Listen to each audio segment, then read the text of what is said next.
How's it going, everybody? Welcome back to 2A News Now.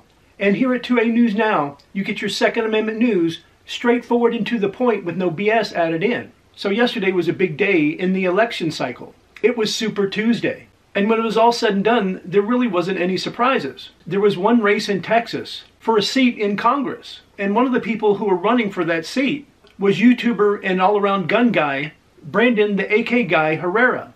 And I'm sure most of you have watched his videos and are subscribed to his channel. And if you didn't know, he was running for a seat in Congress against a Republican incumbent. So let's take a look what happened.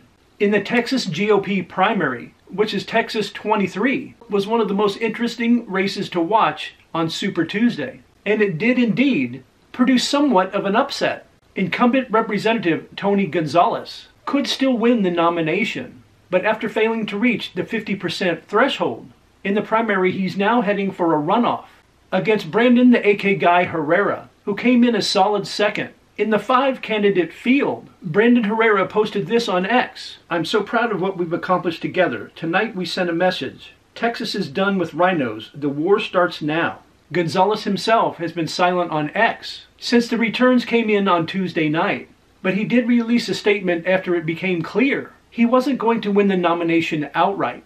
"I am truly grateful for those who continue to show trust in me. Tonight we won all 29 counties in the 23rd District of Texas. Next we'll do it again, only with a larger margin. Representing a district larger than 30 states is as tough as it gets. Texas 23 and I have much in common, as we've been abandoned to fend for ourselves. Fighting against the odds is nothing new. My entire life has been a struggle, spending time as a kid in a San Antonio battered women's shelter with my mother, to living on my own at 15 years old, to joining the Navy not knowing how to swim, to multiple deployments in Iraq and Afghanistan, to earning the rank of Master Chief, to showing up when chaos has struck our district. I have always been a fighter. My fight will always continue. Never back down, never surrender. The people of Texas 23 deserve someone who will run into the fire when things get tough. That is what I've done, and that is what I will continue to do to ensure the border is secure. Our veterans are taken care of. Law enforcement has the support they need, and working families have an opportunity to get ahead." It's true that Gonzales won every county in Texas 23, but he just cleared 50% in just 7 of the 29 counties in the district.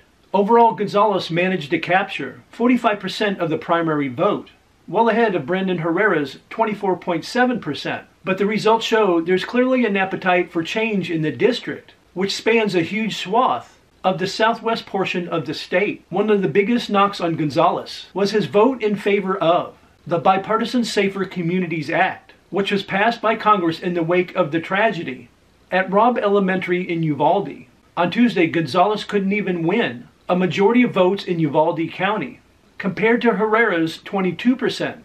Though he did come in first with 42% of the vote, Gonzales had the benefit of incumbency, as well as a war chest of nearly $3 million, compared to Herrera, who raised nearly $1 million. But that wasn't enough to convince a majority of the voters to send him back to Washington, D.C. In his statement on Tuesday, Gonzales talked about fighting against the odds, and he definitely will be facing an uphill battle in the runoff. The 55% of primary voters who chose another candidate had a reason to do so, and it's going to be a challenge to convince enough of them to back Gonzales in the runoff for him to add substantially to his vote total. Some now say Brandon Herrera is the front runner in the runoff, which will take place on May 28th.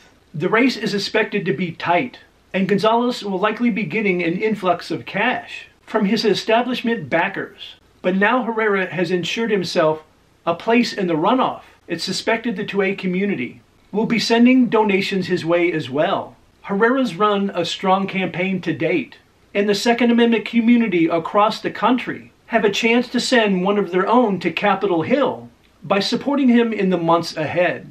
I wish all the luck to Brandon Herrera in his fight to win a seat in Congress. But even though some people say Herrera is now the front runner, the incumbent Gonzales has a very strong record of achievements and has served his country with honor.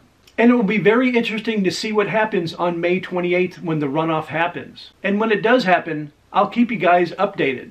As always, I would really like to hear your thoughts about today's video in the comments section down below. And if you enjoyed this video and appreciate the information that I gave you, please take time to help the channel out and help it grow. And all you have to do is take a few seconds of your time to like, share, and subscribe and hit those post notifications. I really would appreciate it. And I invite you to come back and watch my next video.